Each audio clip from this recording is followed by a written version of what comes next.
Wesley's stroking that fire. Oh, yep. I'll stoke your fire. Wait, stroking or stoking? Stoke. Oh no, my gloves! It's because you put them so damn close to the fire. No, my Walmart gloves. She's got these Walmart mitts that she won at Christmas. They're probably like $5. A year, last year or the year before? Yeah, it was a year ago. And she wears them all the time now. Over her like $100 black diamonds and North Face gloves and all these. Oh no! Well, I didn't realize they were under gloves. that sucks. Well, if you can't tell, we are not recording in our normal recording studio, which is just our bedroom, which is carpeted. No one needs to know. But we have our lovely mics in there. We're actually using a little wireless Rode Go Me mic right now. And yeah, we wanted to record this episode out here in the natures. In the natures. Backpacking after having hiked most of the day. Because I feel like if anyone would appreciate this setting, it's going to be the people listening to this episode. So, yeah, welcome to our podcast. This is Yeti Walks into Base Camp. I am Yeti Legs. And I'm Base Camp. We are your hosts. We are a married couple who started this podcast after completing the PCT in 2022. It originally started as kind of just a processing session. Yeah, we just wanted to talk about our PCT adventure. Yeah, and now it's just become all this a lot other stuff, which is not necessarily a bad thing. But, you know, we got to get back to the roots sometimes. And that is what today's episode is. So this is going to be our PCT week 10. Week 10. Week 10. So PCT week 9. We just recently released that episode. That is us basically spending our first week in the Sierra Nevada, which is where some of the most interesting, crazy, and scary shit happens. Yeah, it's true. So go check out week 9 if you haven't already, because that'll be a great lead up to this episode. Wesley happened to hike out some beers. What are we drinking? We are drinking, our drink of the choice is called the Pulaski Pecan Brown Ale. Yeah, I say pecan, not pecan, because a pecan you piss into. But this is by Woods Boss Brewing, and they are in Denver, Colorado. Yeah. I know, good stuff, stuff. Yeah, Wesley's obsessed with this beer. Yeah, I'm really appreciating this beer, but I also have an import at home. It's in a glass bottle, and I didn't feel like hiking that out. That is the Samuel Smith's Chocolate Stout. We're actually probably going to transition in a little bit to the inside of the tent once the fire dies down, but we wanted to start our intro like we felt was most appropriate, right here by the fire with the pops and the crackles. In the past, if you followed along, I've tried to throw in fire crackling in the background as a nice sound effect. And most people said they thought it was their speakers cracking. I thought the same thing when I listened to it in the car. Yeah, so hopefully you hear this. And you know that that's the real deal right there. That's authentic Foley. Yeah. Crap. Foley? What is Foley? No, Foley is when, so you know those like weird sound effects you hear in a show or in a movie, like you'll hear a zipper. No. Or you'll hear like it's like, let's say someone's actually unzipping something and you hear the zipper unzipping. Uh-huh. That is like, it's an old thing they used to do way back in the day. But you record the sound of it separately from the actual filming. Huh. Yeah. Foley, okay. I think, sorry, might be butchering this. Onomatopoeia? That? I think it's called Foley. Okay. I want to make sure this thing isn't too hot by the fire. I think it's okay, yeah? Yeah, I think we're fine. Yeah. Well, before we get started, we wanted to share an email from one of our Patreon subscribers. She has been a devoted follower basically from the beginning. We really shout out to her. Yeah, her name is Caitlin Shirts, aka Dog Walker Girl on Instagram. She might be our #1 fan. Yeah. And we really appreciate you. But, and And our subscriber episodes, every once in a while, we'll release one as a bonus. So that just means it was a subscriber, but we're releasing it to the general public. One of those bonus episodes is about hiking with our dog, our husky. So you should go and check that out. It's called Bonus Husky Hiking, Holy Mother of Learning Curves, which is a great little fun, basically just hearing us bitch and talk through our processes of trying to learn how to hike with our husky. Which, and also I want to preface that was like at the beginning when we first got her. She's gotten so much better. And now we're like 9 months in or 10. Something like that. And it's a way different story now. Yeah. Which we should totally do an update. We should do an update episode. On hiking with her now. Yeah. But yes. But following that episode, Caitlin heard that because she's a subscriber, so you should go and subscribe as well. You can also now, we've reduced the price. You can subscribe on both Spotify and Apple for $1.99 a month. But we're giving you 2 bonus episodes or 2 subscriber episodes a month now. So that basically comes out to $1 per episode. And what's exciting is Wesley just recorded one with his kunkle, Bradley. And Steven, one of his best friends. Since 3rd grade, yeah. Since 3rd grade. It's pretty adorable. But they're like the 3 amigos, and they're also all 3 best friends. And so if you want some really good laughs, I feel like I haven't even listened to it yet. Yeah. But if you want some really good laughs, I feel like you should totally just subscribe for a month. Just $1.99, just so that you can listen to that episode. Yes, completely agree. And we've been putting out a lot of polls on Instagram lately. And we're going to have a polls section at the end of this episode. But a couple folks have actually said they would like to know what the subscriber money actually goes towards. To us doing the podcast. To us doing the podcast, for one. We don't make really anything on this podcast. We don't. And we invested in audio, like good audio equipment to make them sound better. Yeah. And so really it's to pay that off. It's to pay that off, but it's also to pay our editors who are allowing us to get more episodes out to you. We currently pay them out of pocket. So we're just going deeper and deeper into the hole to produce this podcast because we enjoy doing it, but also we feel like it will pay off in the long run because it's a passion project, you know. So thank you, Caitlin, for being a subscriber. And now we're going to get to this pretty interesting email that Caitlin actually sent us following that husky hiking episode. So this is an email that we received from Caitlin. A little delayed, but I was listening to your hiking with a husky episode again today and have a fun story of the joys of hiking with dogs. Maybe 5 years ago, I went camping with a good friend, her boyfriend, and our dogs. We were just BLM camping up in the wow, this word always gets me. The Uintas, which is in Utah. But we were about 3 hours from home. All weekend, we had been at the same spot and would have to walk maybe half mile down and back to a tiny creek to filter water, and the dogs would just follow along each time. All being fairly good off leash, of course. No issues until the last morning.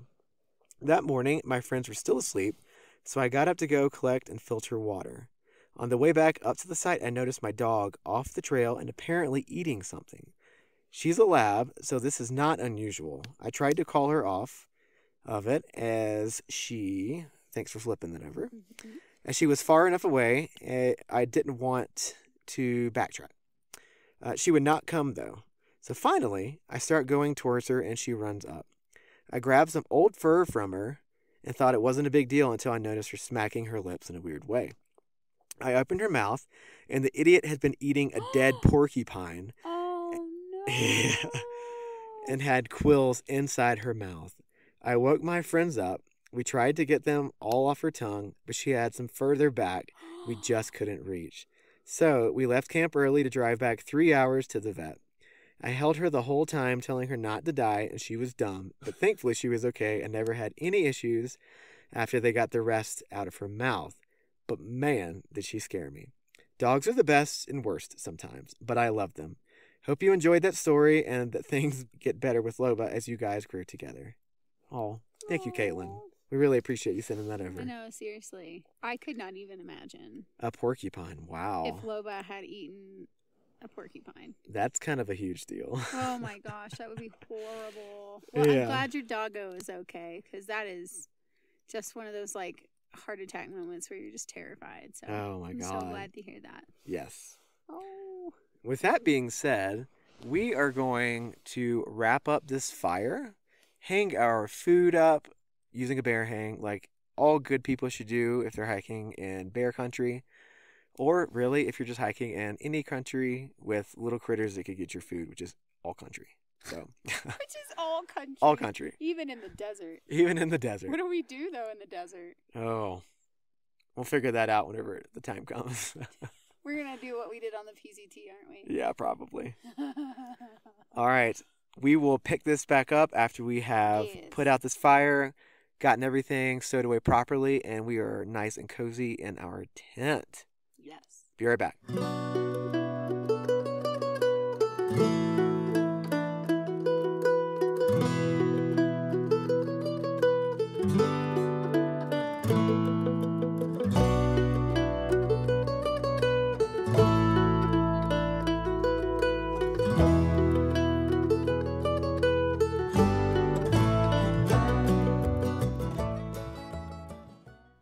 All right, we are back, coming to you from the inside of our tent. Hey, I got something. Guess who's back? Back again. Shady's back. Tell a friend. Guess who's back? Guess who's back? Guess who's back? No, no, no, no, no, no. For all of you out there who, Slim Shady. yeah, who like Eminem. If you're youngins, you may not know Eminem. Oh, no. Yes, it's I feel true. like they know Eminem at this point. Well, you never know. You never know. Oof. I know, Anyway. right? Well, we're back. We're in our tent. Yeah. We're chilling. We're just doing the things. We're cozy in our sleeping bags. Yeah. Yeah. Living the dream. Living the really. dream. Yeah. Speaking of sleeping bags, Oh, yeah. what sleeping bags do we have? We are using the Therm-A-Rest Hyperion 20-degree bags. You guys, love this bag. I personally love it. Super lightweight, 20-degree bag. Fits in it's like a Polly Pocket. It fits so tiny. I can't remember how much they weigh. It's a pound and change. I think it's a pound, maybe. No, mine might be 12 ounces because it's the regular. I don't think it's 12 ounces. I don't think so. I'll have to look it up after. Yeah. We can insert it. However, they are extremely lightweight. They're 20-degree bags, so, they're not ideal for winter camping, but we will be taking these bags on the Arizona Trail with us in winter. And, 20 degrees might not cut it some nights, so we are just using some Sea to Summit sleeping bag liners.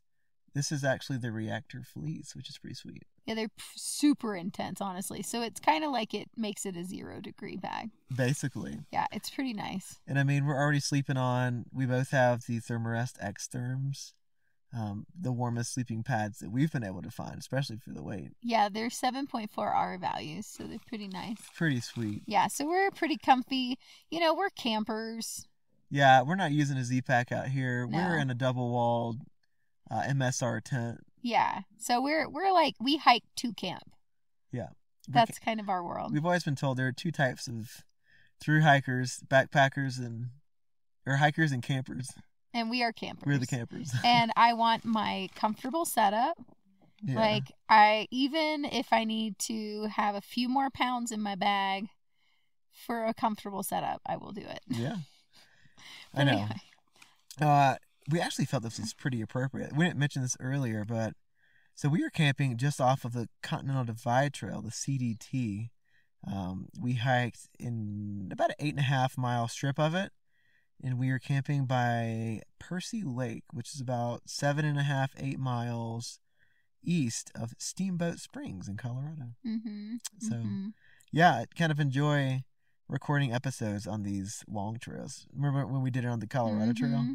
Yeah, now we're on the CDT, and hopefully this is like us speaking this into existence for next year, so we'll see. Yeah, we're super stoked about it. So yeah. But Well, is that everything? I think so. We should get Want to get into it? We should get into PCT week 10. Let's get into it. Yes. Now, I will go ahead and preface that I don't have the trail stats in front of me. I took pictures of the days. Like, I took screenshots of the pictures of the days, but I didn't take basically a photo of all the stats that I worked on my computer at home. So, shame on me, but whatever. No, but let's just say, though, it was a slow-moving time. It was a slow week. We had a lot of snow at this point. We did start, like, now, this week, in the Sierra Nevadas, we're in snow. Yes. Full on. Yeah. Like, there were days where actually we did not see ground. It was just snow. Well, we saw exposed rock, but yeah. Yeah. Also, you're, sorry to tell you, but your red light's a little, if you look up at me, it's just a little piercing. It's too much? That's too much. Yeah. Still too much? Okay. Yeah, I'm sorry. I'll turn it off. We got that light at least, so. Yeah. Well, whenever we last left you, we had received a pretty ominous text message from Optimus Prime. Like, I almost died out there. The day that we got into Bishop, California. And he was in the hospital. So, I guess we can pick up with Optimist. Yeah, so we got that message and we're like, okay, well, take care of yourself. Hopefully we'll see you tomorrow. And so we took 2 0 days in Bishop, California. The first 1 week in the Sierras was pretty mentally taxing. Yeah. You know, it's stressful out there. And we just wanted to take 2 good rest days for physical and mental health, and because I love my rest days. And we were kind of just exploring the town and the gear shops in town. We had a really great hotel over near the Schatz Roadhouse area. So we had that for 2 nights. I thought we were going to talk about Optimist. We are. Oh, okay. Sorry. I said we were going to talk about Optimist, and then you started talking about our time in town. I was wait. No, I'm just setting the stage. Oh, okay. That's all. Okay.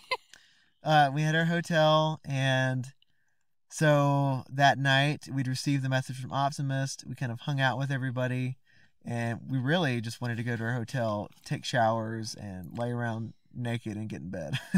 Yeah. Is what we did.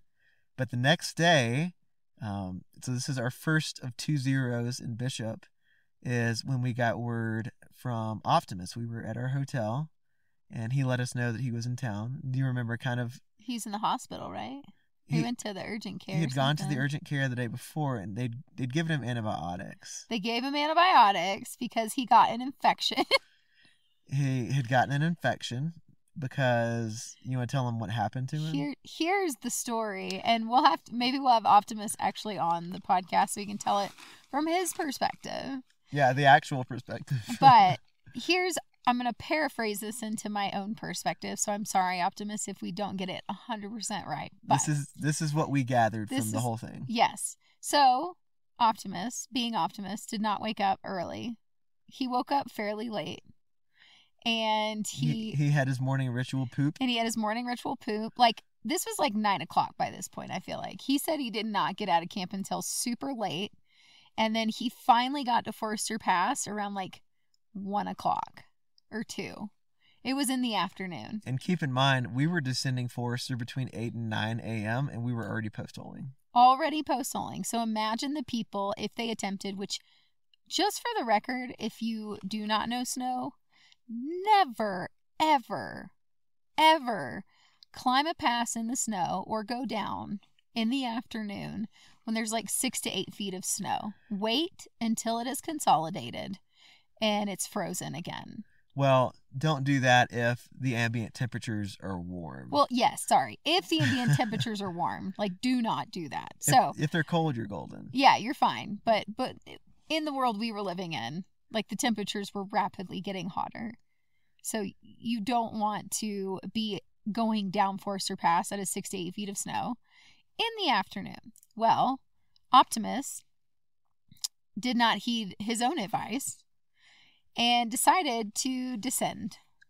Well, what began to happen is he could not glissade. He was trying to glissade, and as he would glissade, he would fall into the snow and get stuck up to his chest. I don't even know if I would call it post-holing at this point. He was being entombed. He was being being entombed by the snow, the slushy snow, all the way down. He's trying to glissade, but what he was doing as he's going down the whole way trying to glissade, rocks are starting to cut into his ass. Because, like, he's, like, literally falling into the snow as he's trying to slide down. Mm-hmm. And so his ass is just getting torn up. Yeah. By rocks. And he was doing it in shorts, right? I don't remember what he was doing it in. I think he had shorts. Yeah, because he had those chili cheese shorts or whatever. He had the ones with the cheese. The cheese. And then Deuces had the chili, and they want you to get the fries. The fries, chili cheese fries. Yeah. Oh, my God.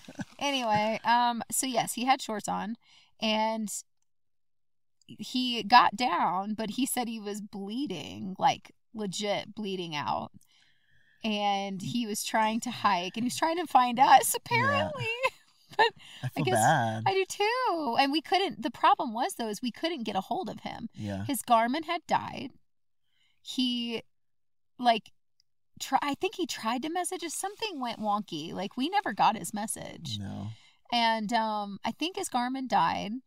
He's starting to literally bleed. Like, he said there was blood everywhere. And so, we don't know exactly where it was, but we believe that once he finally got down Forester, he's bleeding, he's in a lot of pain, losing blood. He decides to set up shop. It was only like 2 miles before us, actually. Where we had lunch. Yeah. Is what I believe. No, it was a little further. Oh. Because I think we figured out that he was only a mile or two behind us. Okay. But he couldn't move once he set up camp.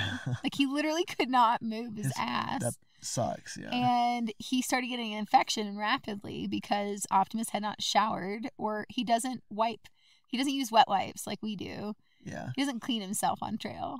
And so it's not just him. A lot of people don't. Actually, a lot of people don't, yeah. We're the exception, not the rule. And he was like in his tent thinking he was going to die. And then he heard it was Cookie Monster and damn it, what was it? Mountain Goat. No. Remember Mountain Goat? Yes, it was them. No, it was Mountain Goat and Detour. Detour, sorry. I always got Cookie Monster and Detour confused because they looked a little bit alike. 2 different countries. Yeah, I know, but they looked alike. They did. And Detour and Mountain Goat was this pretty short. He was like 5 foot, right? Yeah, he's tiny. Teeny tiny. I mean, Optimus is also 5 foot's generous short too, but for like Mountain Goat. He's maybe 4'11". Maybe. But so Mountain Goat like legit gets stuck because they went down later than Optimus. Yeah. And he like gets stuck in the snow, cannot get out. And what also starts to happen is it starts to freeze around you from underneath. So it's like, what do you do in this moment? And Detour went and got him and pulled him back out. And then they decided to build an ice cave. Yeah. Detour literally dug a hole in Forester Pass going down, and they camped inside of this like little ice cave he made inside of the snow. Yeah. Crazy shit. Until it got colder and froze over. They didn't camp in it though. No, I thought they actually did camp in it. I thought they waited for it to freeze over? Freeze back. Oh, shoot. Maybe I missed that part. I don't know. But either way, they dug a little ice cave out. Yeah, to like wait it out. But I do remember, though, they were hiking the next day, the next morning. Optimus hears people hiking and talking as they're hiking by. And so he yells out for help. And they come over to him and they help him pack up his stuff and they help get him out. And to Kearsarge, or out of Kearsarge and everything. And Optimus still had to hike 9 or 10 miles to get out of the trail? That was not an easy way out. That was not an easy hike. I mean, God, kudos to the guy. But yeah, so his ass was literally, like, he couldn't sit down. When we finally saw him the next day, he was in good spirits, but he had, like, these paddings all over his butt. Remember? Oh. And he couldn't, he looked like he had a bubble butt. The funniest thing is he was in great spirits, but he definitely had a bubble butt. From all the bandaging? All the bandages and pads. Yeah, and I mean, he had on a sweatsuit. It was a very pale gray sweatsuit. He did have on a sweatsuit. And poor guy, he was starting to bleed through his bandages One in day, his sweatsuit. Man, he really did mess himself up. He did. Like, he could not hike for like 2 weeks or 2.5 weeks. Yeah, he stayed around Bishop and Mammoth. And then he went to Mammoth, yeah. For about 2 weeks, and he ended up staying with the Trail Angel for a good bit. Yeah. Yeah. But yeah, poor guy. Like, we're so thankful he's alive. But just moral of the story is if you do not know what you're doing in the snow. Not saying Optimus didn't, because he did. No, he did, but he just didn't listen to his own advice. He's like, I just got to get down. Yeah. But he also should have been with another person. Yeah. I mean, great example. If what would have happened if Mtn Goat had been by himself? Would have he just succumbed to the snow? The snow would have swallowed him up. Everybody was being entombed by the snow. I mean, even Prism said they had a shit time like that too. Yeah. Like, they went down really late one afternoon and like got swallowed up in the snow. But yeah, so Optimus is okay. He's alive. And we would love to have him on the episode or the show. We really should ask him about all of that again. Yeah, we need the real account. Because it was really... It's not funny, but like now it's funny. But it was one of those moments where you're like, holy shit, I can't believe that happened. After the fact. Yeah. But yeah, we did finally meet up with Optimus. He sat outside of a coffee shop a lot of the times. He did hang out at a coffee shop. Yeah. When we were there, we went to check out some of the different gear shops in town. The Mammoth Gear Exchange. Got some really weird vibes from one of the guys there. You remember that dude? Yes. Yeah. I feel like he was on like drugs or something, or he was high, or I don't know. I bought a replacement stove there, and I had an issue with it, and he's like, sorry, you've used the stove. But I'm like, but there's an issue with it. He's like, sorry, you've used it. And I'm like, well, yeah, you couldn't replace it. You were just asking if you could replace it. Yeah, I just wanted to swap it out. But yeah, I think Bishop was a really cool town. It was a nice time to kind of get our bearings back again. And we even had a date night there. You remember that? We did. We went to the movies. Was it that time or the second time? It was this time. It was this time. There's a picture of it right there. We went to Shat's Roadhouse and had burgers and fries. Uh-huh. Oh, yeah. What movie did we end up watching? Was it the Jurassic World? Because my dad... No, it was Doctor Strange 2. Oh, okay. It was Doctor Strange 2. I couldn't remember what we'd watched. Yeah. It was. I love that you remember. I know. I don't know. I'm just remembering these facts for some reason. I know. But yeah, Bishop was cool, except for the people who were like, it was kind weird. of trashing thru hikers. Yeah, I mean, I know, like sometimes thru hikers can give like all the thru hikers a bad reputation, you know? Yeah, some soil the many. Some take advantage. Some might walk out of a restaurant without paying because they're super poor. Like, it's sad when that happens because it, like, the majority of thru hikers you're ever going to meet actually have money or they've saved up to spend the money for these hikes, you know? Yeah. It's a mixed bag. So it's a mixed bag. But yeah, Bishop was an interesting place. I feel like it was a little harbor in the middle of the Sierra Nevadas. Yeah, it was.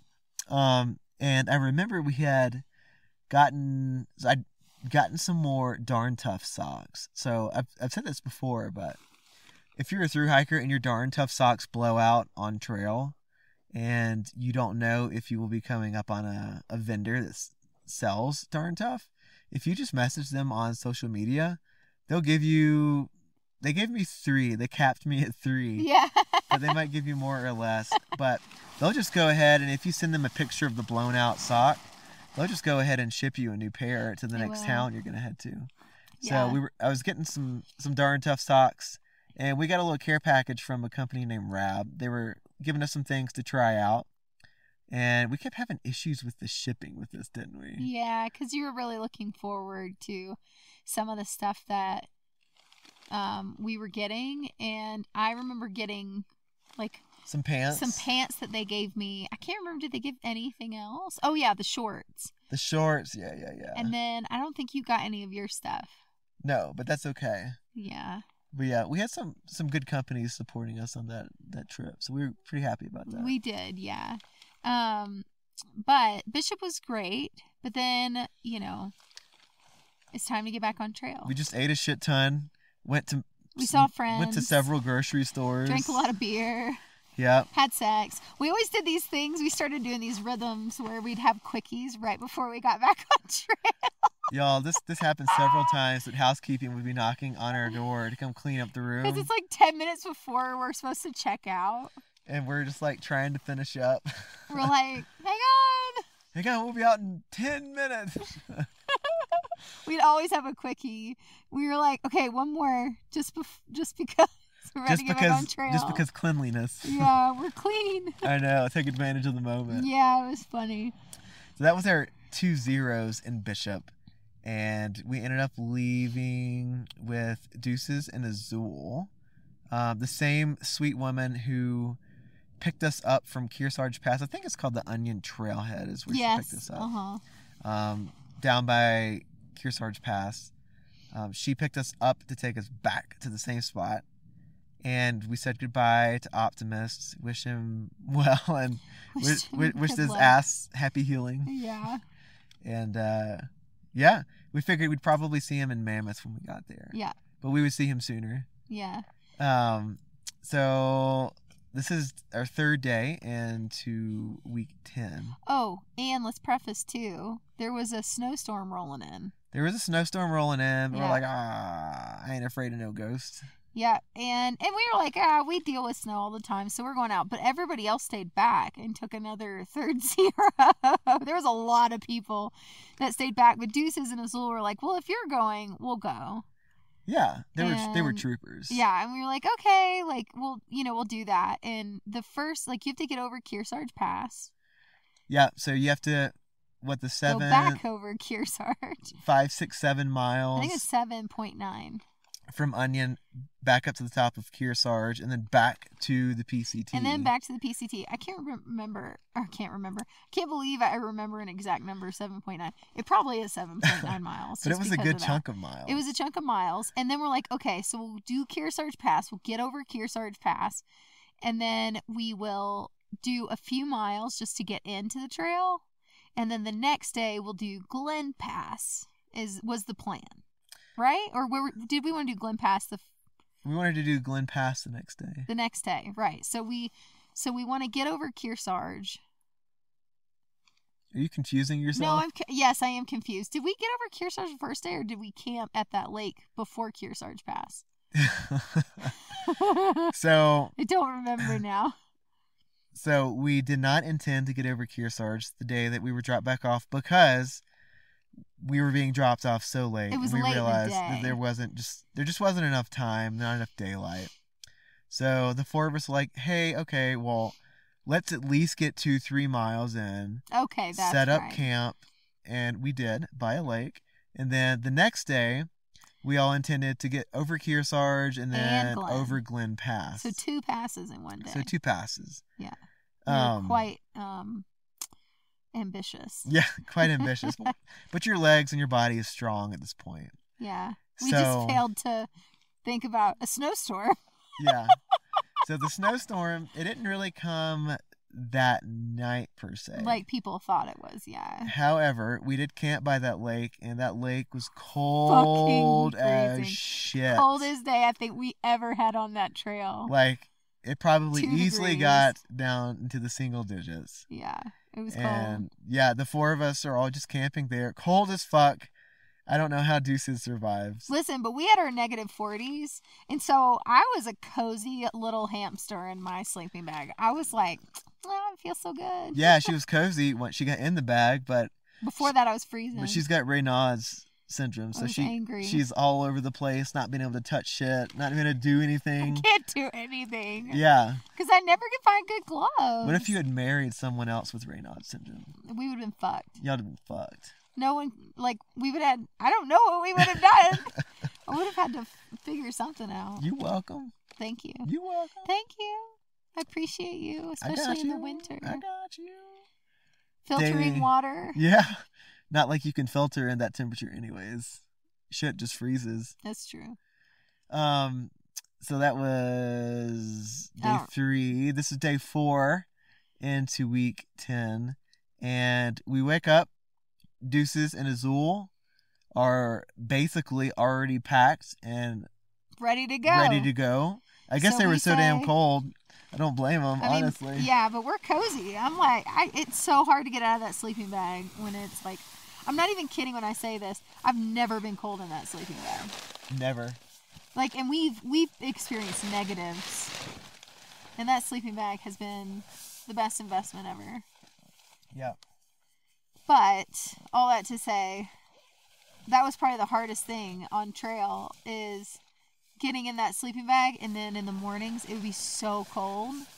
And I never wanted to get out of that sleeping bag in the freezing cold. Oh. Speaking of sleeping bags. She just said the same thing like 3 times. I said sleeping bags. Yeah. Speaking of sleeping bags, you're putting yours on. I just had to put my sleeping bag on. I was just using the bag liner for basically all this until now. But it's starting to cool off. I can feel the cold starting to come in. Yeah, it's starting to suck the heat out of your body. Mm-hmm. So they ended up just fucking leaving us. Yeah, after we just woke up. I know.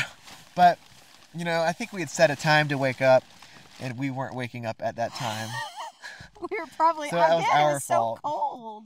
You're like, well, we'll get up. The sun is starting to come up, so hopefully it'll warm up a little bit. Yeah. And we'll catch up with them. Yeah.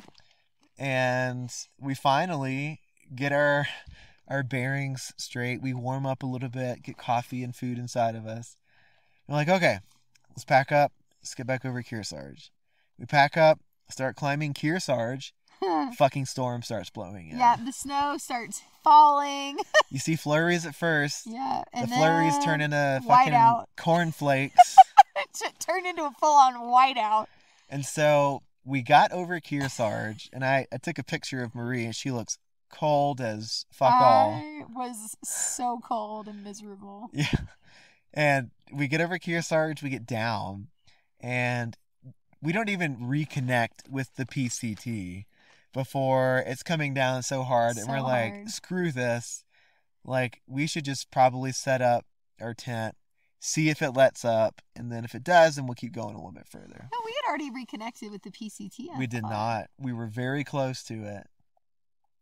Because Glen Pass, we were only like a mile from Glen Pass when we set up. No, we were not. Yes, or 2. We were not that far. We did not reconnect with the PCT because there are several splits where the PCT splits off, and you can take a few different paths to go up Kearsarge Pass.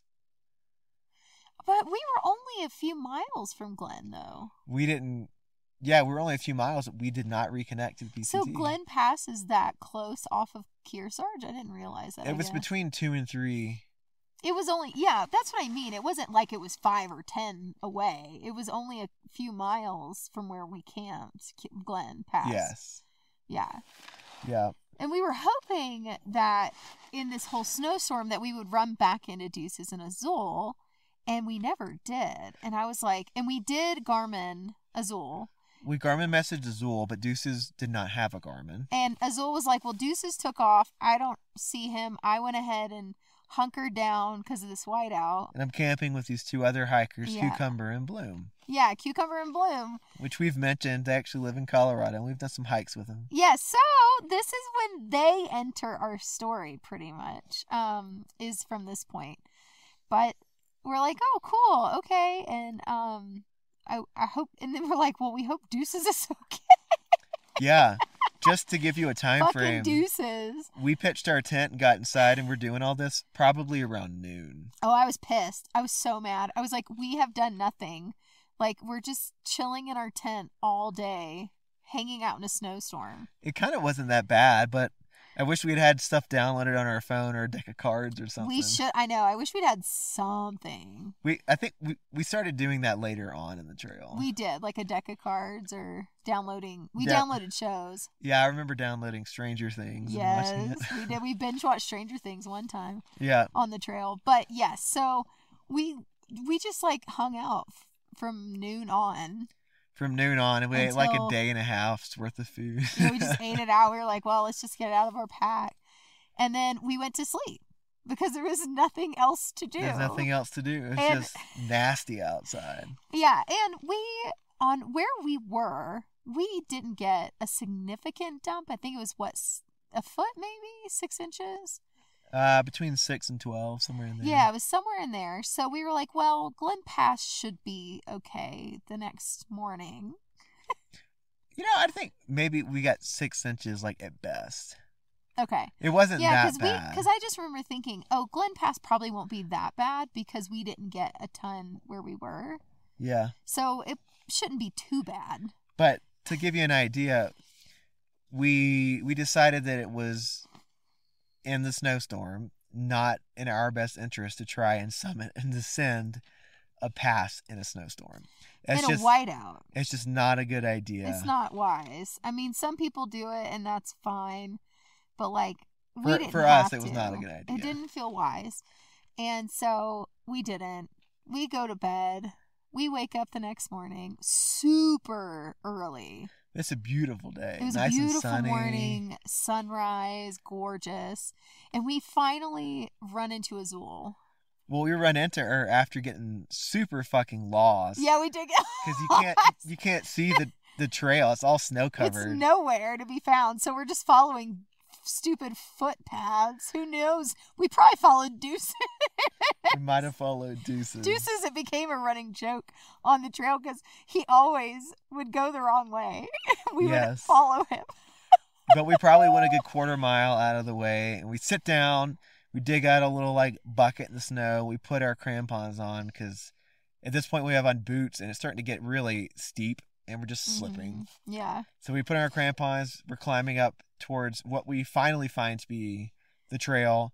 We see where Azul camps because it looks like an obvious little flat campsite by an Alpine Lake. And we're maybe a mile from the top of Glen Pass. And we see Azul. Because she had this Granite Gear backpack, and I always thought it looked like a scuba, like a scuba tank or something. A scuba tank. Yeah, because she had things sticking out of both side pockets. That's funny. And so we catch up with her, and we're like, "Hey, it's so good to see you. Like, yeah, let's go and do Glen Pass together." And she was so glad to see us. She was so glad to see relieved. us. And those 2 other hikers that she had camped with, they'd gone ahead, but after maybe 10 minutes, they were hiking downhill towards us. Towards us, yeah. Like, what? They didn't keep. Yeah, so they turned around at the pass. Yes. And they literally are like, hey everyone. And so we meet them, and they're like, Yeti and Base Camp, we've heard of you guys. And we're like, Cucumber and Bloom, we've heard of you guys. And this is like, okay, now we're officially meeting. Nice to meet you. Cool. So they're like, we're really nervous to do this pass. The traverse looks very sketchy. There's a huge drop. And it's like, what, 500 foot? Like, this isn't just like a glissade down type of drop. This is like, you can meet your death type of feeling. You'll build up a lot of momentum. Yeah, and you really, the safest way to do Glen Pass, and we can put pictures in the Patreon for people to see, because this is a really cool pass that we did, honestly. But you have to traverse across it to get safely down, I would say, because there's not really a way to get down just straight down. I don't even know how to explain it other than that. I mean, you have to traverse a 100-foot cross. Like, cross it. It's a pretty steep incline. So if you misstep, odds are you're gonna be shot down the mountain. Self-arresting. And a lot of times whenever you have steep inclines like that, switchbacks make it easier. And we had no idea what the actual trail was. I mean, you can look at a red line and far out, but you don't know what the actual path looks like and where it is. So we decided that we were going to try and reach a small outcropping of rocks about 200 feet away from where we were. And we were just going to do little teeny tiny switchbacks down the mountain. And also, to give a picture, it was completely snow covered with like over a foot of snow. It got a ton of snow. It's just like a sheet of white snow. There's no boot pack at all. No boot pack. So we are the first people to hit this in the morning. And we're the only ones who have boots and crampons. And that's what Cucumber and Bloom, that's why they were really nervous. Yeah. Is because they were like, we only have ultra Lone Peak trail runners and like micro spikes. And this right here does not feel like something we need to create a boot pack for, because we could easily slip. They had and ultras? fall. Yeah, they had ultras on. Okay. And we could just say trail runners, whatever. Yeah. They had trail runners. They had trail runner shoes on. And crampons or spikes. It was micro spikes. Micro spikes. Right. Yeah. And so I remember it was Cucumber who was like, I feel really like this is way beyond my caliber. I've never done anything like this. Yeah. So they were going to wait for people to just come and do the boot pack. So we were like, well, we're going to do it. And so if you guys want to follow us and we'll create like a train down, then cool. Yeah. And so Wesley led the pack. Hell yeah. And it was so terrifying. It took 3 hours. It took us 3 hours to go, what, 1 mile, 1.5 miles? Maybe a mile. Maybe a mile. Yeah, because we just had to get down the mountain. And it was slippery in certain spots. Like, you can see the bottom the whole time. yeah, you can see the bottom. But, like, it's just this very sketchy, no one's made a boot pack. It's super loose snow. And Wesley is just doing one boot pack at a time. And he's just, like, stomping his foot in and, like, stomping again and rubbing it so that all of us feel like we can get a steady pack down it. Yeah. And so he's being, like, super careful.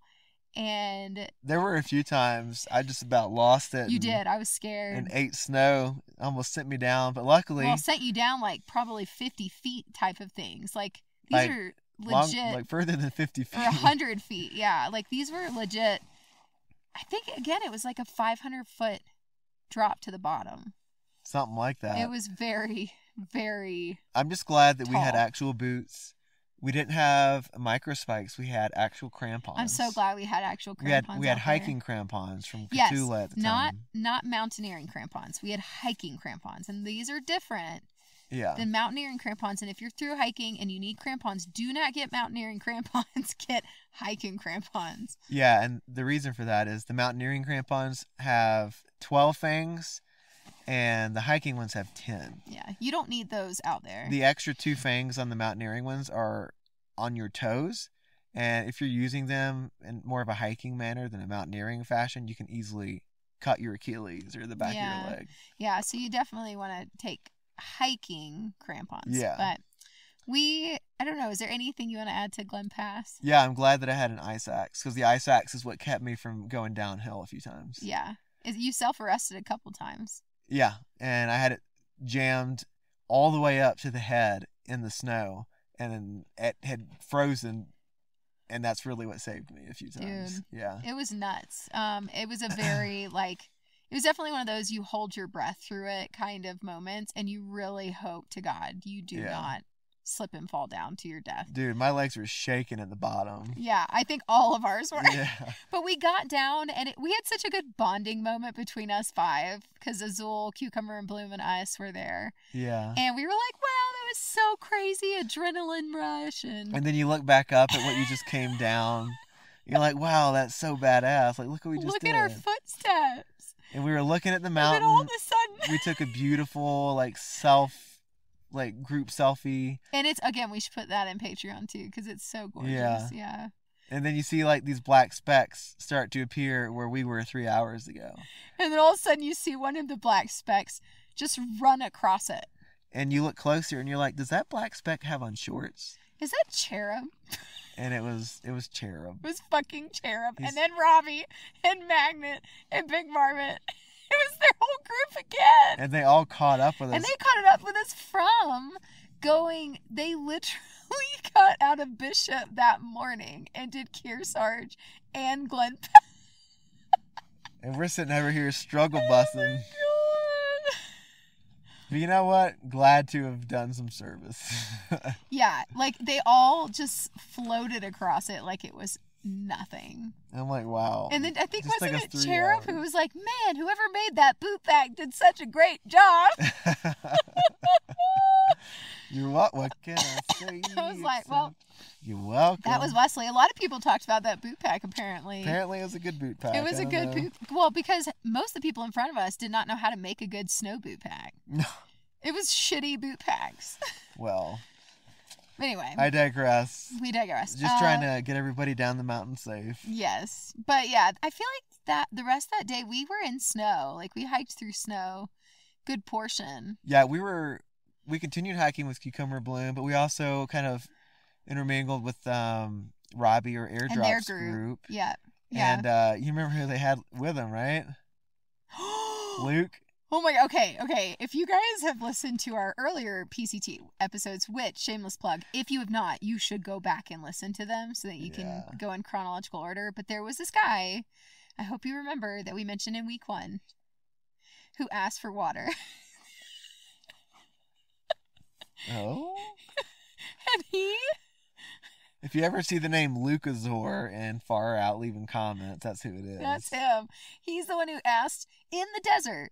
He asked for fucking water to Deuces and us. Not because he'd missed a spot or he ran out. Not because he just like... He went ahead and told everyone he just didn't carry enough because he didn't want the extra weight. That's what he said. That's what he said.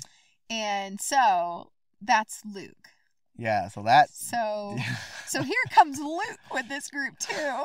We were like, no, why? Yeah, Luke had so Luke and this other guy named Spear Chucker, which a lot of controversy around his name. He was a nice guy. But he was a nice guy. We met him and he was a sweetheart. But the two of them had started the Sierras and they were really the first two out there. And they were starting to blaze the trail, but they were not. They were not prepared. They weren't prepared because Spear Chucker, neither of them are snow people. Yeah. Spear Chucker has dementia or early onset Alzheimer's. He was out there, just trying to exercise and fight it a little bit, I think. Yeah, he was, but he was not doing well, I think, at that point. And then Luke was from Texas. And had never been in the snow. Yeah. And so they both decided, I think, they parted ways and Luke took a week or two or something off. A month. Is that what it was? I think he took a month. He went back to Texas. Wow. Hey, he was out there pounding out miles. Well, he was, but that's what I was like. He said, yeah, I'm doing 25s every day. That's why I can't carry a lot of water. And I was like, why are you doing 25s in March? Like, you're going to get to the Sierras way too early. And sure enough, he did. He finally hit his water. It was all frozen and snowy. He had all the water he could want. Was Cuppa with that group too? Oh, and Cuppa was with them. Yeah, sweet Cuppa. Yeah, Cuppa was there. So it's like an army of like 15 hikers. So many kind people of hiking together. And we had just created this whole boot pack. So now we're all together in this big old group. And eventually the snow dissipates and we're kind of hiking in slush. Yeah, it was slush. And I remember there was this really kind of precarious ledge around the side of, I don't want to call it a lake. It was a very large pond. And the ledge was covered in snow, as it usually is around there. And there were there was a group of Asian hikers. I don't know if they lived in California, or if they were visiting and just trying it out. But there was like at least 5 to 10 of them. No, there was 4. More? It was 2 men, 2 women. Oh, I'm sorry. Why did I think there were 5 or 10? I don't know. And they, so the little ledge that goes around the lake is very narrow, and only one line of people can cross it at a time. Yeah, it's super sketchy. So they were coming towards us. We're like, okay, we'll just sit down and wait. And so they got to us, and the 2 guys start talking to all the hikers, and they're like, we really want to do what you guys are doing. Y'all are kind of like our heroes, to be honest with you. And I'm like, oh my gosh, to hear something like that out in the middle of nowhere. I know. That was cool. That's really cool. And then after we finally all got around, the rest sucked because everything was soaking wet. The trails are flooded out. Everything is melting. It's like everything's melting, but it's like ice slushy water. Yeah. It's like not even, and it's not just a little bit of water that you can get around. It's like you are in it. Yeah. Like you were just in water. Yeah. In water ice. Yeah, you're probably in slushy coyote shit, sloshy water ice. Oh, nice. Okay. And wait, before you move on, I wanted to say that snowy bank though. Yeah. To give anyone perspective though, like it's like 1 foot at a time too. Like it's not like you have 2 feet that you can put together. It's like you have to put 1 foot in front of the other. That's how narrow it is. Yeah. And then if you slip or if the snow gives way on the bank, you're falling into the water. Like you're falling into the lake. Which would have sucked. So good thing no one did. Yep. Everyone survived. But We were in weird, like, snow/water the rest of the day. Yep. Until we all got to... It was just... I call it a staging area. We camped, but just before the suspension bridge. Oh, yes! That started the climb up to Pinchot. Yes, and all of us camped there. Yeah, the whole kit and caboodle camped there. Like 25 people. No, you just jumped from the 15 I said earlier to 25. I know, I'm exaggerating, but it felt like 25 50 people. Felt like 25 people. 10,000. The Hun army. Oh my God. Well, no, let's count it. Let's see. There's Big Marmot, Magnet, Airdrop, Spanx, Tuna Juice. They're all back. Mach 5. That's 6 right there. And then Cuppa, 7. And then Luke, 8. Azul, 9. Cucumber and Bloom, 10, 11. Us, 12, 13. Who else was there? There was somebody else, right? Am I forgetting someone from their group? I feel like I am. You said Cherub? Boomy! And yeah. Cherub, that's 15. That's 15. Okay. Man, I nailed that. You nailed it. Damn, good. Okay. I just ballparked that. I didn't even count. Yeah, you're right. Okay. So what was your vibe from being there with that many people? I think we were so used to camping with only like us or maybe 1 or 2 more people throughout the entire trail. We were not used to like big tramlies. So I think I felt a little out of place because I just like, I don't know. I just was so used to it just being a few of us. And I didn't do well in bigger groups. So I think sometimes I just kind of stay to myself. Yeah. And not to knock the bigger group or anything. Like, they were really great and they were nice people and they did like try to include us from time to time in what they were doing. I think the only thing that we didn't like about them was that we got passed by them because we hated getting passed. I think that's what it was. I was so pissed because we'd get up so early and we would carve the way in the morning on a pass and then they'd show up right behind us and like pass us and I'd be so angry. Yeah. Yeah, but no, it was a good group of folks.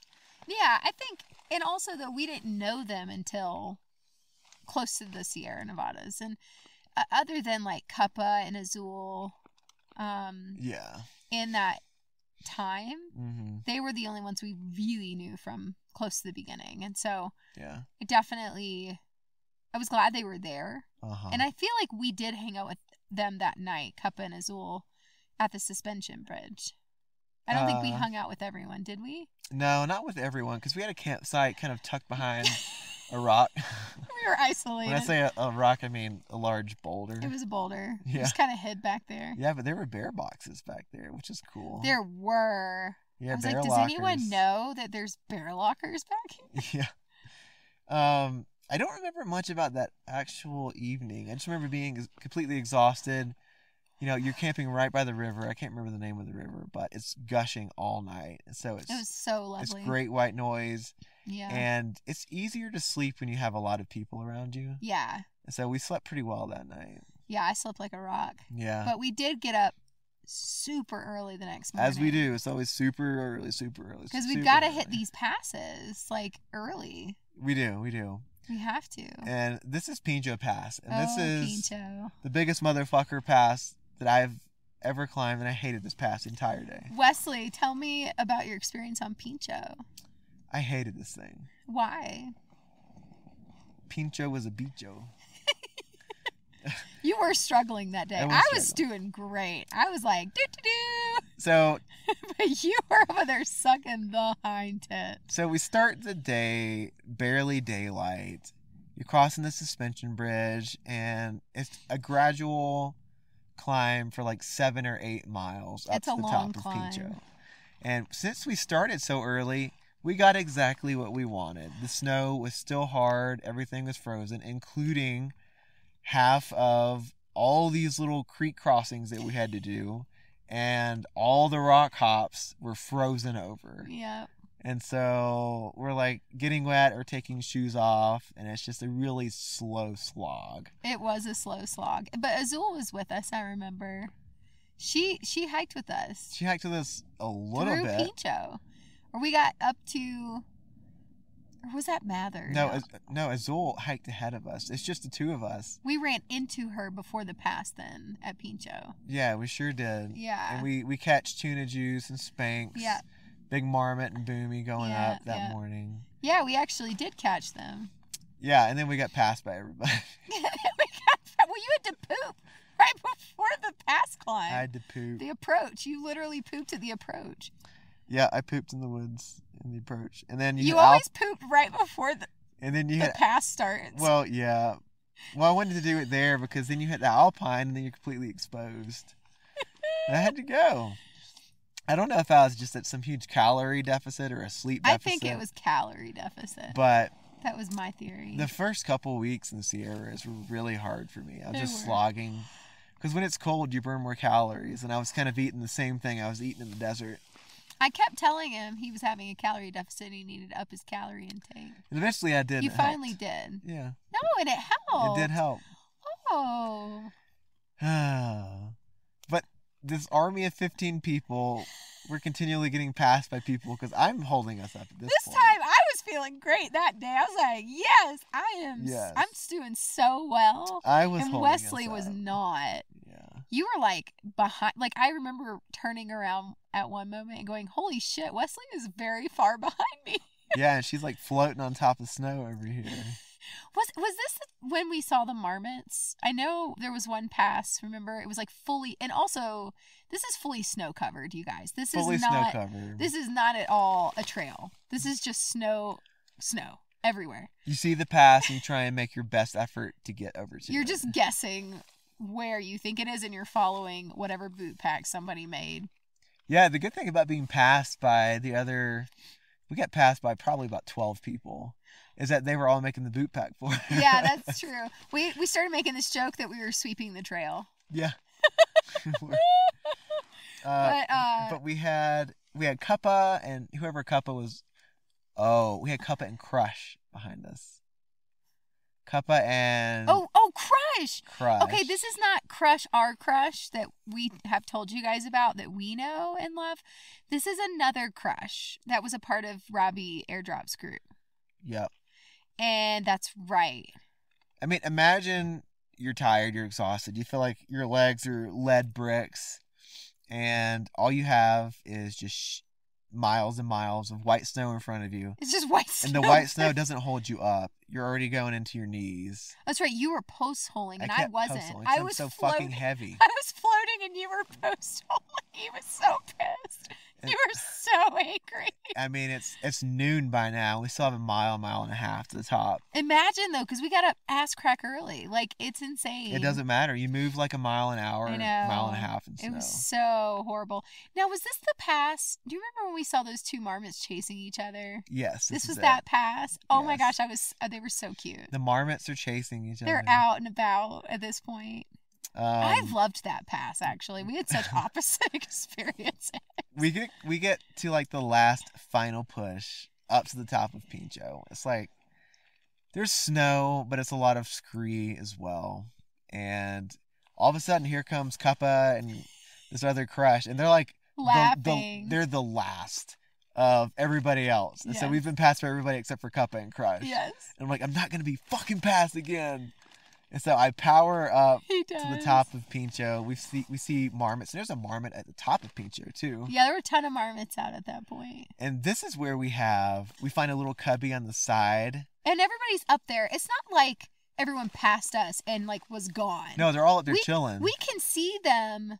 Like they're just like a 0.2 in front of us. We can see them as they're climbing the pass. Like it's. Yeah. I just want to preface. It's not like they smoked us and like are gone. Like we can see all these people, and so they're like climbing, and then we're climbing, and then they're all tucking into the pass because there's this like beautiful, it's lunchtime and the sun's out, lunchtime. Beautiful views. So everybody decides to take lunch up there. We just hate being passed. Yeah. Well, Well, I especially hate being passed. I hate being passed too, though. Yeah. But I know you hate it because you're not as slow as I am, and you're being passed because you're choosing to be passed. Except this day. Except that day. And we did reward ourselves at the top, though. We did. I feel like whenever we were with that huge group, we would always get a huge group picture. Yep. And So we did. We did get that picture. It was beautiful. Yeah. We got some really good pictures We up did. there. But Yeah. we sat off to the side. We did. We always did. And, I don't know why other people hadn't used the spot. It was a good spot because it was shaded. We were like 10 feet away. It was shaded. We're sitting in the rocks. Take off our shoes, let our feet dry. And I don't know if we've mentioned this before, but we were carrying an entire, jar of Chick-fil-A sauce. Yes. At that point, because we were both obsessed with Chick-fil-A sauce. And we whipped that son of a bitch out, and we were chugging it. We were, oh, it tastes so good out there. And this is when Luke Here got comes up there. Luke. Wait, but so he didn't pass us. I don't consider Luke in the equation, I guess. No, Luke is a... But Luke was the last one to get up to the top. Yes. And he gets up to the top. He's like, man, I'm just so hungry. Like, if someone's got any spare food, that'd be cool, but I don't know if I'm going to make it if someone doesn't give me some food. So we offer him. So we're looking at... So you get over Kearsarge, and you have all these passes to get over. And you can either exit out Bishop. Again, and go over another pass. Over one called Bishop Pass. Or to you can get to Bishop. Back to Bishop. Or you can just keep plowing through in the Sierras. Until you get to Mammoth? Until you get to Mammoth. You have to go over Mammoth Pass, and you get to the town of Mammoth. Yeah, so there's a ton of passes throughout you still have to do. So most people were planning to make the big push all the way to Mammoth. Yeah. And I think Luke was planning to make that push as well. Yeah, but he's complaining about not having any But he's food. complaining about having food. So we have a big-ass bag of, Chips Ahoy cookies. We're like, hey, dude, take some of these. This is something to keep you going for a bit.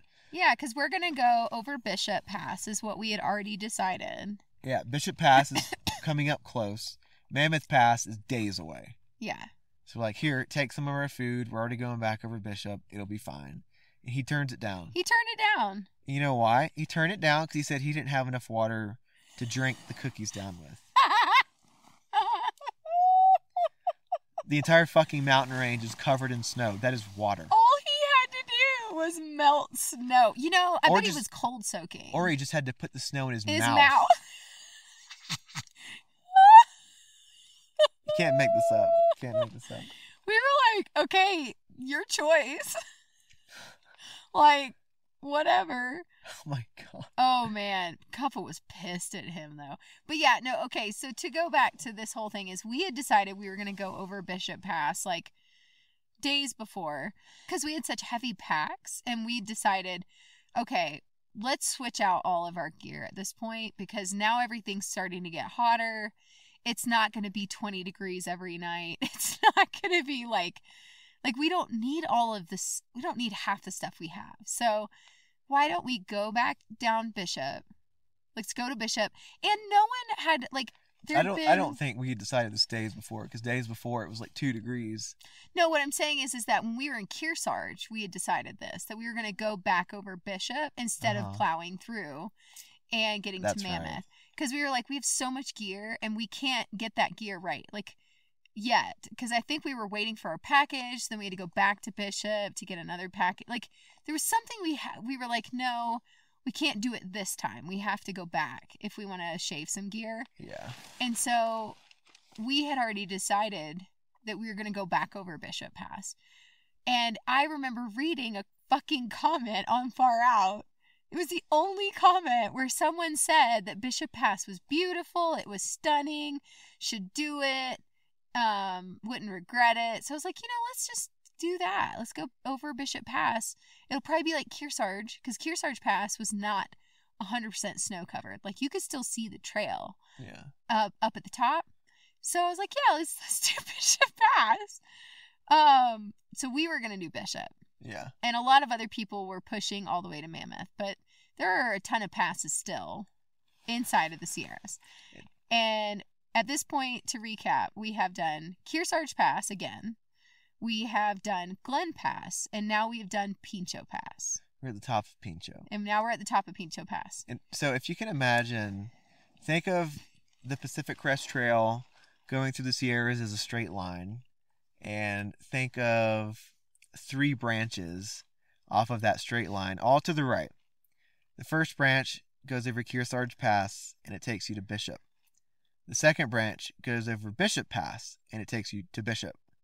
The third branch goes over Mammoth Pass, and it takes you to Mammoth. And that's probably, like, I consider that to be closer to the end of the Sierra Nevadas. Like, once you get to Mammoth, it's like you've pretty much gone through all the hard passes of the Sierra Nevadas. So you kind of, like, getting to Mammoth is a really big deal. That's like you're pretty close. Your Pilgrim's Progress castle. Like, so most people take that first branch, skip the second, and go out the third.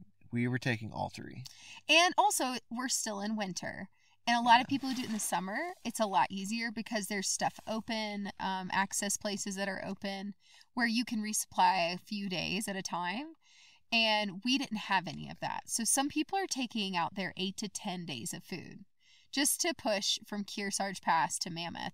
And we just could not do that. I was like, if we take 10 days of food out there, I'm just might as well swallow me up in a hole because it's going to be 60 pounds on my back. Like, I can't do that. And so that was our biggest reason for going out the second branch. So fast forward back, top of Pinchot, Luke gets there. He turns down the cookies. He had the option to go out Bishop to go and resupply if he was really short on food, but that was his choice not to. And the reason that Cuppa was so upset that Luke was not taking food was also because Luke was putting unnecessary pressure on other people. Saying, he was saying this to other people too. He was saying, if y'all don't give me food, I'm not gonna make it. I'm like, something bad could happen, and that is not acceptable. No, like, you need to budget your own food out there, like, or at least, like, if you're having financial issues, then just say it. Like, don't. And I don't think he was having financial issues. No, he was the middle manager. He was a middle manager. That's right, because we were crushing Yukon. We started talking about Luke, and Crush was like, wait. Middle management guy. Like, they didn't like him at all either. But yeah, we did get down Pinchot, which was, you seemed to do much better after lunch. Yeah. You were in a much better mood. I needed to eat. You need food. What a concept. I needed food. I kept saying this to him. I'd be like, babe, why don't you eat a little more food? Eat some more snacks. Yeah. Put more snacks. I know. In your front pocket. Yeah, the rest of the day was so much better after we got to the top. It was a breeze, actually. It was a good day. I remember it being a fun day. Mm-hmm. We did reconnect with Cuppa. We reconnected with Azul. And the four of us, like, not because we didn't want to camp with anyone else, but we just wanted to camp, or we wanted to camp, and we liked the smaller group too. Yeah, so I think Cuppa and Azul, we all kind of like more intimate. Yeah, we connected really well. Groups, yeah. But we all camped at it was the King's River.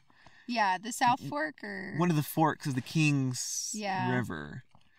I don't remember what it was called. And we were trying to set ourselves up for the Mather Pass. Yeah, climb. Because Mather on the trail, you see a lot of comments about Mather. Mather is a steep motherfucker. It is. It's a very steep one, and this is not one you want to be doing a slush. No. At this point in the game. Like, this is not one. Yeah. You will be sliding, self-arresting for like hundreds and hundreds of feet if you get stuck. Yes, it could have been quite severe. Yeah, it's a pretty sketchy, like, straight the fuck up kind of climb.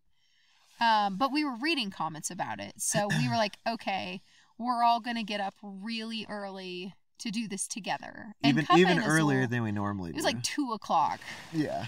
And even Azul and Cuppa were like, let's all do this together. Like, they really, I feel like, wanted to. And Azul, I feel like she just always stuck with us. It was so amazing. I loved it. I love Azul. But Cuppa, didn't he, like, sleep in or something?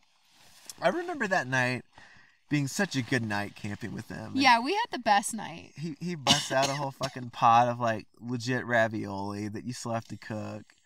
He brought marinara sauce. Marinara. And then bolognese.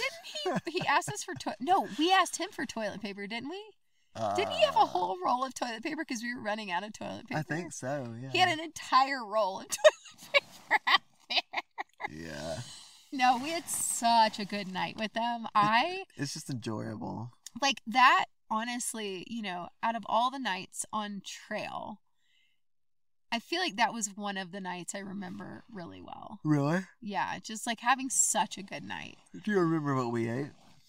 No. I don't either. I never remember what we ate. But I think it was potatoes. no, we never ever took potatoes out there anymore. I think it was potatoes. Aw. Because we didn't crave potatoes anymore. I remember thinking Then it had to have been ramen. we could have done ramen, but we might have done like mac and cheese or... I think it was ramen. You think it was ramen? We're going to go with ramen. I don't While think Cuppa's over there eating his damn raviolis. I don't think, though, that we were into the full-on ramen yet. No, and occasionally we ate it. Yeah, because Oregon and Washington is where it became just ramen every night. But a staple. It became, yes. I don't remember, though. Maybe that's what's caused my eye issues, all the ramen we ate at the PCC. Oh, no. I still think it's the Spam. Oh, my God. It's not one can of Spam. No, I just remember that being such a lovely night with them, and the river was like right there, and it was, it was kind of frozen, the river, but it wasn't, it was still running. Yeah. It was just a good night. Yeah, it was chugging. That was right after one of those forked river crossings where you have to cross the same river twice just because it splits. Yeah. Yeah, those are always fun. Oh, and this is when we ran into that one dude that was trying to... Chaz.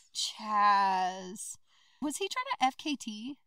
I don't. He was doing the Great Western Loop or something. Oh, he was doing the Great Western Loop. That's right. Yeah. So this guy comes flying by with another guy who we had met on the pass. And Cuppa is like, Falcon Oi! or Hawk or something? Falcon, that was his name. And Cuppa's like, oi! Because it was getting late in the day. Yeah. I mean, it's like 5 o'clock. The sun's going down.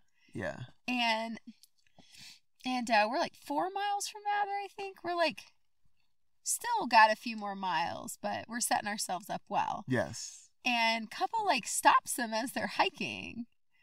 And he's like, you need a place to sleep for the night? Like, what are you doing? Like, or something like that. And come to find out, this guy, I had made a comment like, oh yeah, be careful, hiking Mather Pass this late in the day. He goes, oh, Mather is one of my favorite passes. Like, I was like, what? I was like, oh, well, he's like, yeah, I've done it like 4 times or something. I was like, well, I'm speaking to, like you've done it more than I have, so never mind. Yeah. But come to find out, this guy, maybe he's trying to FKT the Great Western Loop. Maybe. He was a beast. He was crazy. He had done 4 passes that day. Mather was going to be his 4th pass. Jeez. That day. That's so crazy. It was insane. But anyway, his name was Chaz or something. Yep. He's like a famous through hiker. Apparently people knew him, but we didn't. Apparently people knew him, yeah. We and did not know him. It should preface also that Robbie's group, Airdrop's group, they'd gone on further, and they were going to camp closer to Mather. Yeah, so, yeah. And we had decided to camp there. Yeah, because we ended up passing them as they were packing up the next day. Yeah, so the next morning, because we wake up at like 2 o'clock in the morning. Pitch black. Cuppa stays in his tent. He told us to wake him up. He did. He was like, wake me up. I always like to sleep in. And I went up to his vestibule and I'm screaming at him. Cuppa! I'm shaking his tent and he won't wake up. Or he was either faking it. I don't know. I don't know what he was doing. I don't know. But we were like, well, I guess he'll just wake up when he does. You're like, oh no, none of their Optimist scenario. And I know. But we did. We just left with Azul. We left with Azul. And I remember that hike not being, it wasn't bad. Like, it was snow covered. It wasn't bad.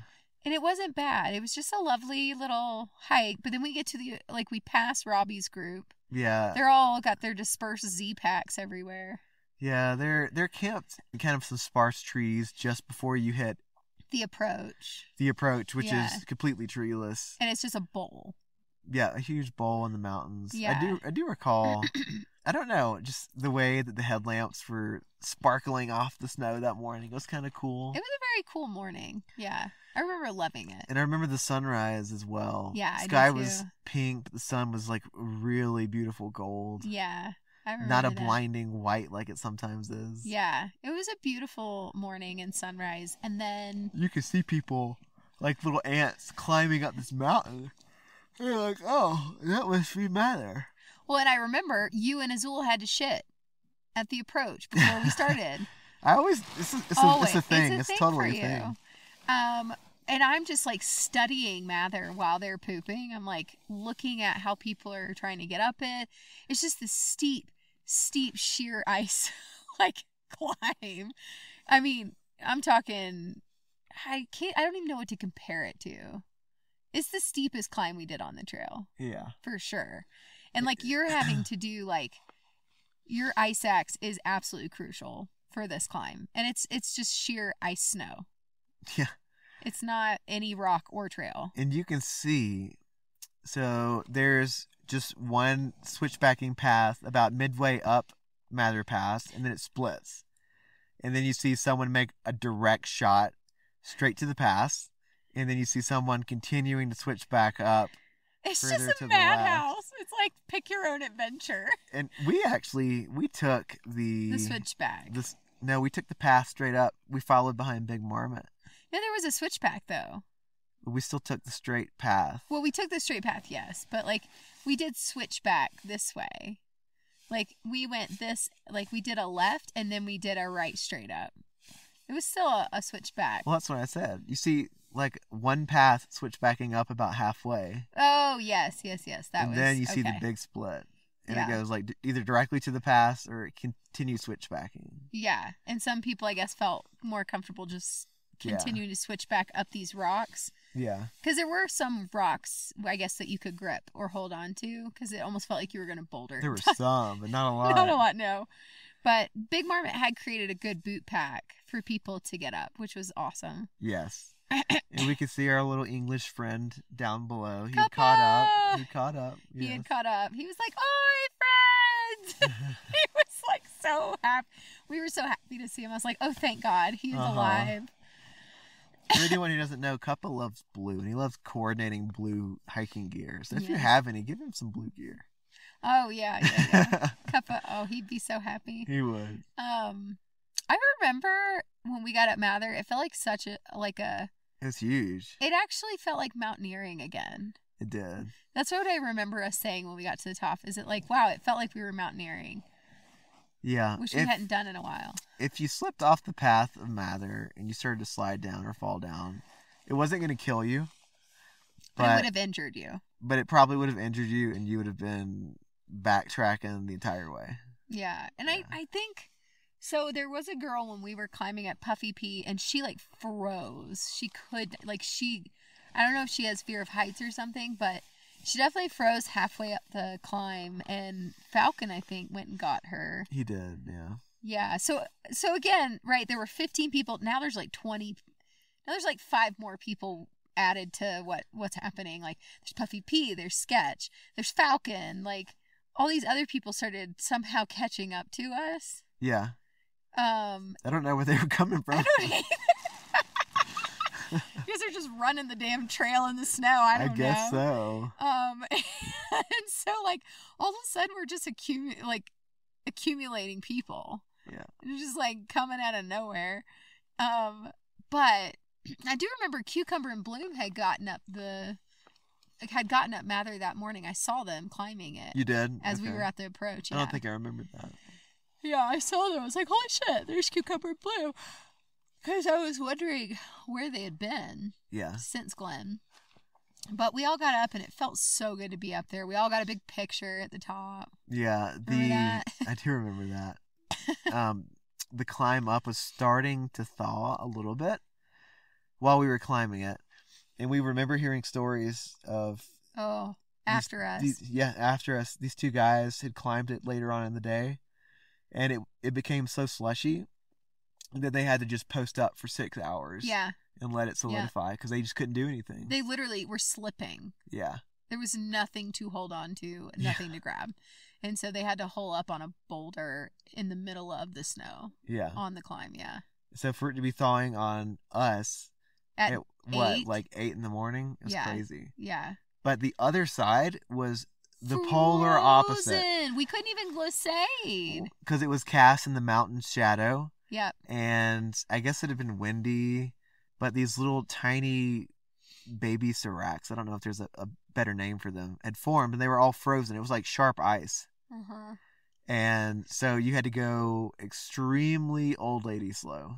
It was so slow. And we were all together, so we were caravanning. Yeah. I'm talking, 15 people are caravanning together. Yeah, down this pass. And I feel like that's when we actually got to know Magnet more, because remember we were talking to him as we were going down. He had caught a few good pictures and airdropped them to us. Yeah. Yeah. And we heard a little bit more about his story. He lives in Oregon.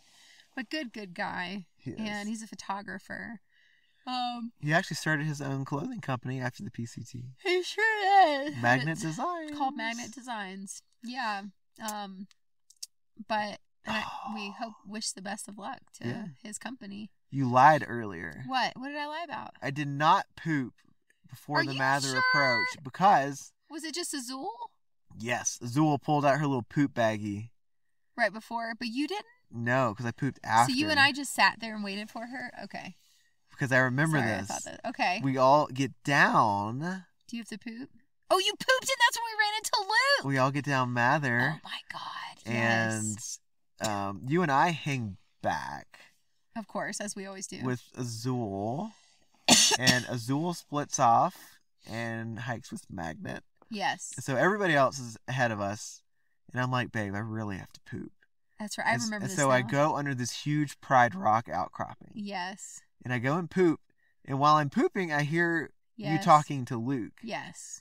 Is what happened. Yes. Mm-hmm. And I don't even remember what we talked about. Probably wasn't important. Clearly. I don't think so. Yes, now I remember that. But I remember making a video too, talking about what we had just done. Yeah? Yeah, because my legs were shaking. It was crazy. It was nuts. Honestly, the descent was pretty sketchy. The descent was harder than the climb. Yeah, because the descent was still ice, rock, hard, snow. Ice, rock hard. Cold snow. You know I'm going to make fun of you about that. I know. I knew you were going to after it came out of my mouth. There you go. But, like, you couldn't even glissade down it. Like, you couldn't, like, you had to, and, like, if you slipped with your crampons on, like, you were slipping down. Yeah. Another sheer drop. Like, Yeah. it was just one of those things where it's like, whew, okay, let's hope everybody gets down safely. Yeah. But I always felt so confident in our crampons. Thank God for this thing. Those crampons clenched into everything. Like a butt. Butt clenching. Butt clencher. I do recall Olive Robbie's group.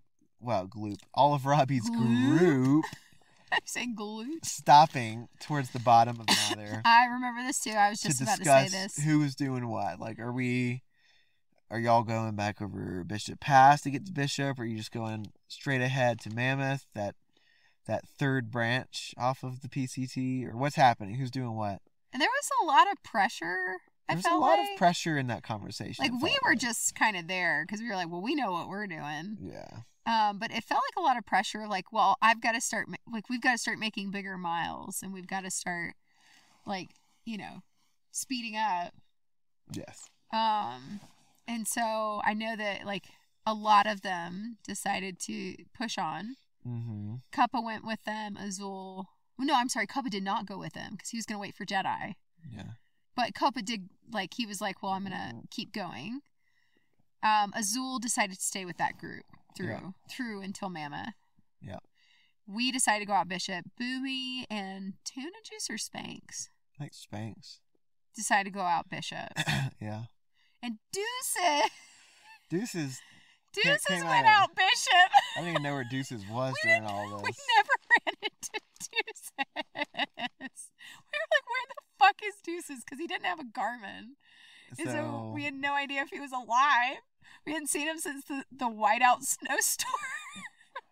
Which, whenever we reconnect with Deuces in the next Oh my week, we need to God. talk about. Oh, yeah. There's a lot we'll talk about. Yeah, the Glen Pass thing. Yeah, we'll talk about a lot of things, yes. But because Deuces becomes a big part of our story in the next week. Yeah.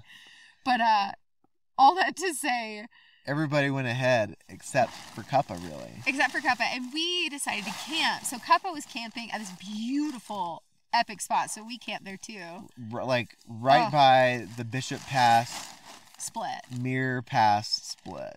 Yeah.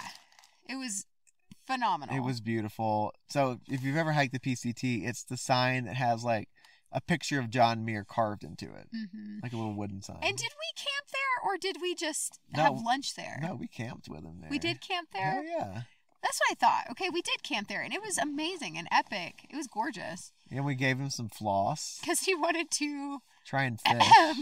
fish He didn't catch anything. in the river. Yeah. Yeah. That was the last time we saw Cuppa until the end of the trail. Yeah, it's crazy. It's kind of sad. Which is so sad, honestly. I wish we had been able to hike with him more. He was only like a day or two ahead of us the entire damn trail. We were trying to catch him the whole trail. We were. He was like the rabbit we're trying to catch. The rabbit. Him, Jedi, Azul, The Roadrunner. Crush, and Yukon. Roadrunner, yes. Yeah. They literally, and Deuces. They were literally a day or two ahead of us, almost the entire trail. And then we finally caught Deuces in NorCal. But the rest of them, it was just so frustrating. We'd see it in the little books. Yes, the log books. The log books, we'd see that, like, because you always date it when you write in it. Yeah. And so we'd be like, oh my God, they literally were just here a day ago. Yeah. We'd miss them. Oh, it was so Every sad. time. But, yeah, but we said goodbye to Cuppa. It was the cutest thing. He mentions this in their podcast episode. But he wrote, what did he write in the sand, Jedi? Or he wrote Cuppa in rocks. Yeah, he went and spelled out Cuppa in like a rock collage. In a rock collage and put an arrow. Because he knew that Jedi would find him. Yes, he did. He did. He sure did. But we said goodbye to Cuppa. Yeah, we said goodbye to him the next day. The next morning. But this is the last day of this week. Yes, because this was Bishop.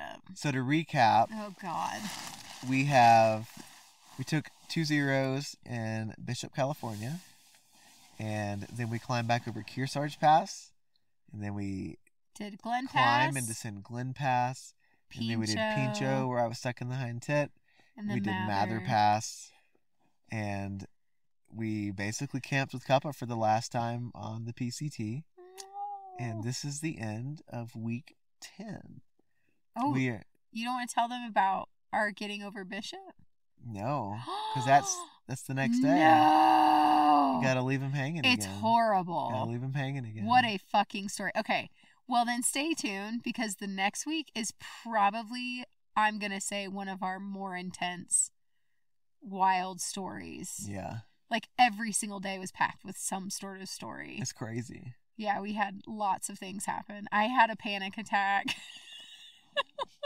There's snow involved, of course. Of course. Yeah. But yeah, there's a lot that happened in this next week 11. So yeah, stay tuned.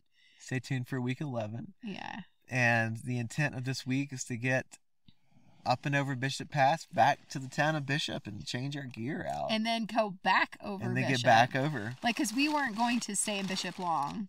We were just going to stay maybe a day and then go back over. But things change. No, we didn't do a 2-day there. We did. We did? Yeah. She can't even remember. Are you sure? Positive. Trust me on this one. Okay. We're going to leave you hanging there. All right, you guys. Stay tuned for PCC week 11. Yeah. So we have been asking a lot of polls on Instagram. Wesley has been. I have been. Which is a great idea. On the ginger _. Owner score? No, the ginger _ and _ the joy. Sound like you said owner score. That Instagram profile.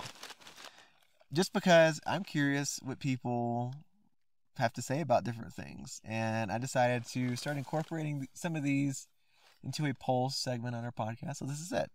We're just going to do poll segment. Polls. Polls. We're just going to do a few here today.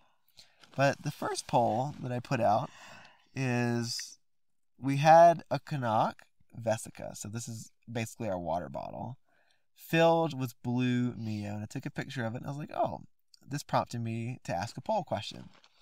I said, favorite electrolyte drink mix for hiking. And I gave a few options. I said Mio, Liquid IV, Element, or something else. So 7% said Mio. I think we were one of those, shocking. Which is shocking.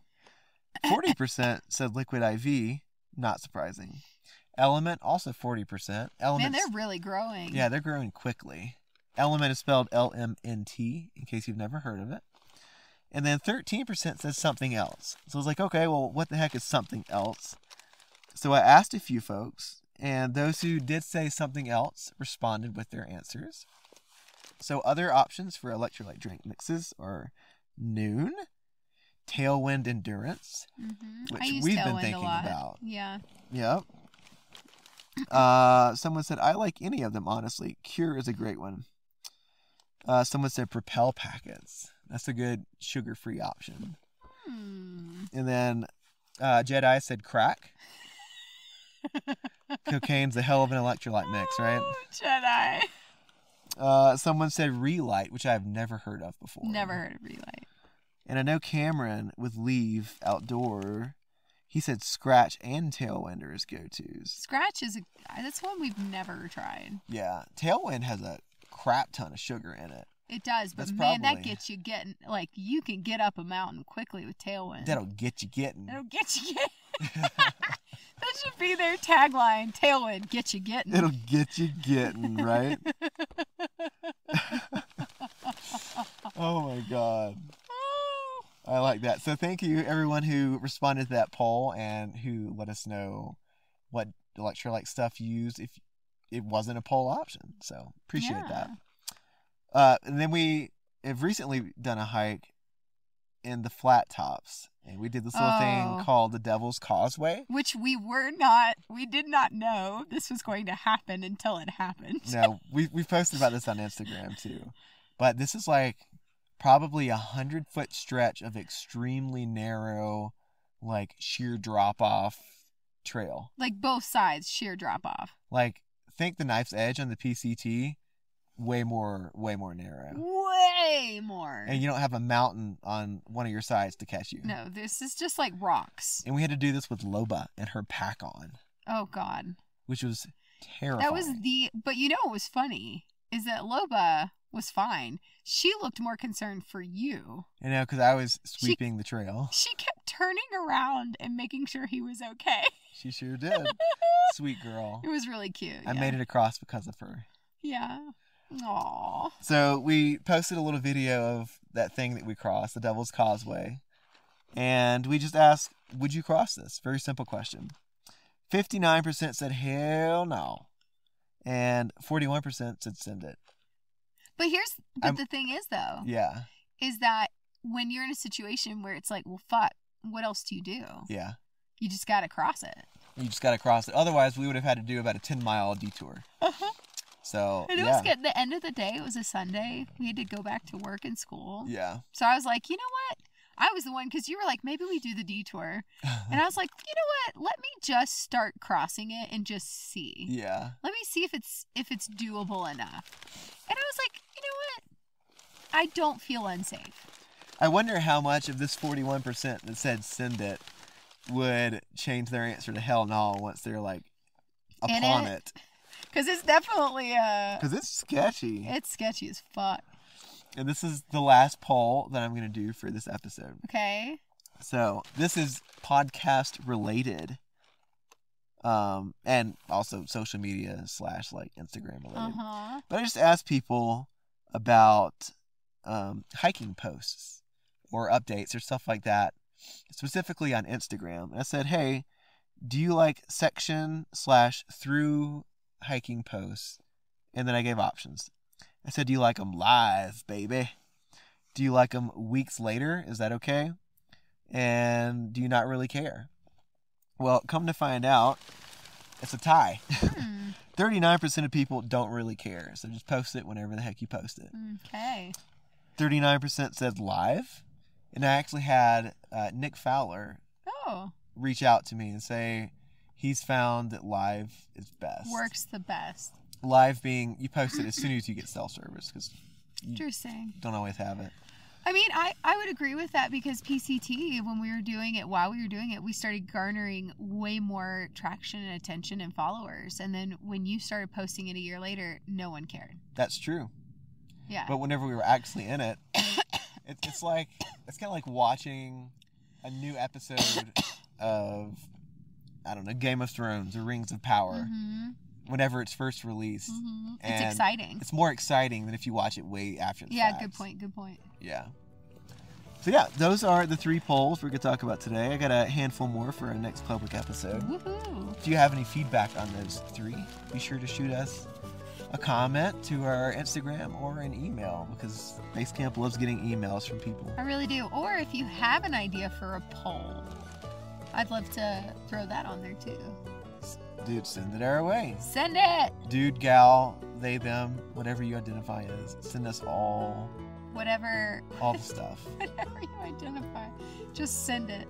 Yeah. And also our email is yetiwalksintobasecamp@gmail.com. It is. Or you can follow us on Instagram at yetiwalksintobasecamp. You can do that too. And Or you can DM come us. knock on our door and we can all go have a beer together.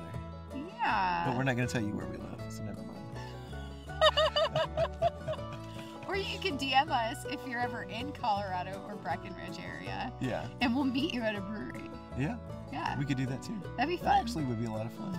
Yeah, that'd be a lot of fun. So whenever you're near Summit County, Colorado, DM us. Holler at ya. Holla about youngin'. Yeah.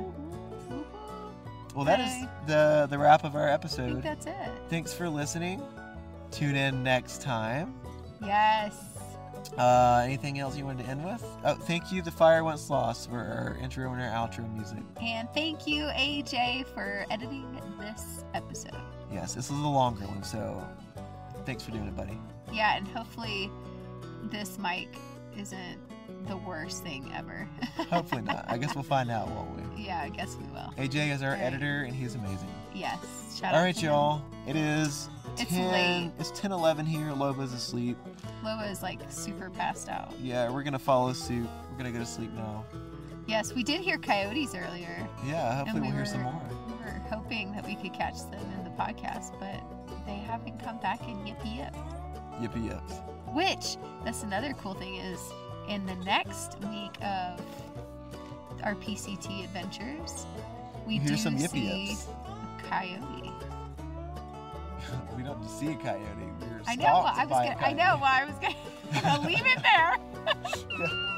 All right, tune in All right. to PCT Week 11. Yes. Thanks Thank for you listening. guys. And I guess I won't do a crazy lead up. Let's just tell everybody.